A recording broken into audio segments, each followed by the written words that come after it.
Ayan natin yung kwento ng buhay ni Ma'am Erlinda Lunas mula sa Laguna. Siniluan, Laguna, no. Nandito siya ngayon sa Kalyan Sebastian Antique na aksidente, no, na nakausap, na nagkukwento siya tungkol sa kanyang pamilya. Mahigit 20 years na siyang nandito sa Nauhon Sebastian Antique. Dito siya nakapag-asawa, no.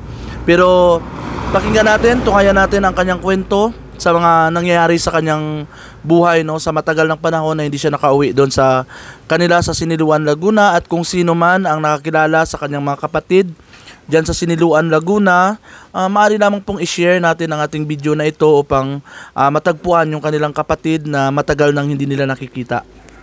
Ma'am Erlinda, pwede kang manawagan sa iyong mga kapatid?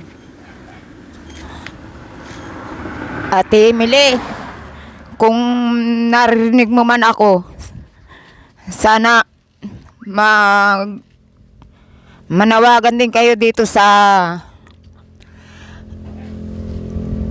akin dito sa Antique. Kung naririnig mo man ako dyan sa Laguna, sana manawagan kayo dyan ng marinig ko rin ang boses nyo man lang, kahit kaunti man lang. Mo pwede may kwento na namatay yung nanay mo? Hindi ko na alam kung ano ang nangyari sa tatay ko na, kasi yun eh, nabalitaan ko na lang, nagpunta ang pinsan ko doon na si Kuya Sinando na na may sakit daw ang tatay ko. Ma'am, pwede mo malaman sino mga pangalan ng magulang mo sa Siniluan, Laguna? Nanay mo, tatay, at saan kayo banda? Dito bundok kami sa kabundukan kami. Nasabi ng baryo yun. Bundok. Baryo.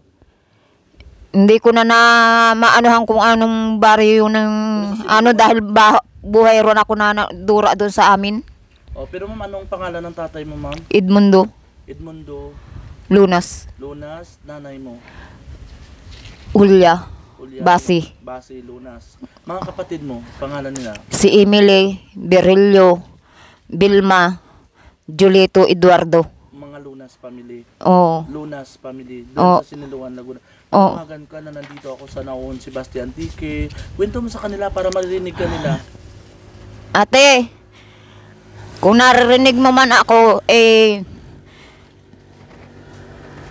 magparinig kayo sa akin. May cellphone number ka ba? Wala akong cellphone. Sige, bigay mo yung cellphone number ko para 0917 630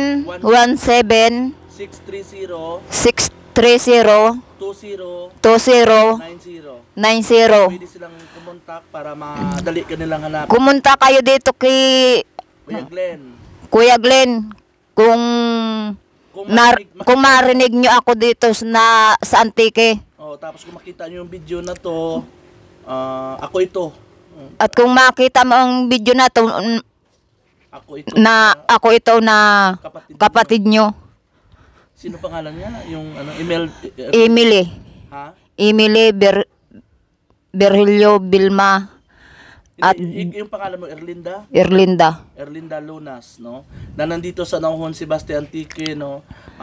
Yung trabaho niya napakahirap dito, no? Nagbabasura lang. Babasura lang siya para may taguyod yung kanyang pamilya, ang kanyang anak. Kaya ramdam ko na parang gutom na gutom ka sa araw na ito, sa ginawa mo. Ito ba yung laman ng kalakal mo sa sako, ma'am? Oo. So naglalakad lang siya upang makahanap ng pera. So ma'am, sabihan natin. So sa mga kapatid, kamag-anak ni Ma'am Erlinda Lunas diyan sa Siniluan, Laguna, kung kayo po ay nananabik na makita ang inyong kapatid, Hinahanap nyo na ba siya ng matagal ng panahon? Maaari lamang po na kontakin nyo ako sa 0917-630-2090 upang madali lang mahanap ang inyong kapatid na kasalukuyan nandito sa Nauhon, si Basti Antique. So mahigit na 20 years. Ilang taon ka nang hindi nakauwi sa inyo? Nasa ano na, abot na ng 30 taon na dahil sa bawat lugar na pinupuntahan ko, umaabot ako ng taon doon sa lugar na nalalagi ka. Oo. Ibig sabihin kung saan-saan ka lang Oo, saan ako nakakarating. So, Tapos pumunta lang ako dito dahil naandito mga anak ko, si Bebe, saka si Nini. So kasama mo na ngayon sila. Kasama ko, ang kasama ko ngayon yung apo ko. Apo, yung anak mo saan? Nandun sa Maynila, naghahanap buhay. So napakahirap ng buhay, ma'am, no? Tapos yung isa ko rin na nandun rin sa Maynila, na yung nagpapunta sa akin dito, nandun na rin, may asawa rin yun. May anak na sila. So sigurado ka ba na hinahanap ka rin ng mga kapatid mo? Yun ang hindi ko alam. Pero sa tingin mo, hinahanap ka rin nila? Kasi kapatid ka nila eh. Hindi ko na kung ako hinahanap di buhay ron akong hinanap nila. Kaso nga wala kang kontak eh. Kaya siguro nahirapan din sila maghanap sa'yo. Siguro kung maghanap man sila dito sa Antique, sana makita nila ako. Ilang taon ka na ngayon? Nasa na ako? 39. Ibig sabihin 9 years old naglayas ka na sa inyo? Oo. Wala ka na umalis ka na sa pamilya mo? Sa siyam na taon na edad mo? Wala na lang ako hindi nung nagkaasawa na ako noon.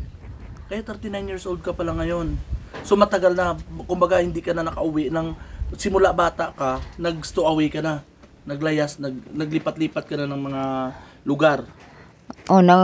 Nakapag-asawa na ako naglipat-lipat ako ng lugar. Ang ko, may nagsama sa akin na si Dante, yun ang sabi sa amin ng mag-asawa, yayantok dyan sa Angat Dam. Ngayon, nung may nagpunta naman sa amin na sabi sa akin, kami kunin at para magkaroon kami ng pera na malaki para kami makauwi. Hindi naman kami nakauwi. At yun pala,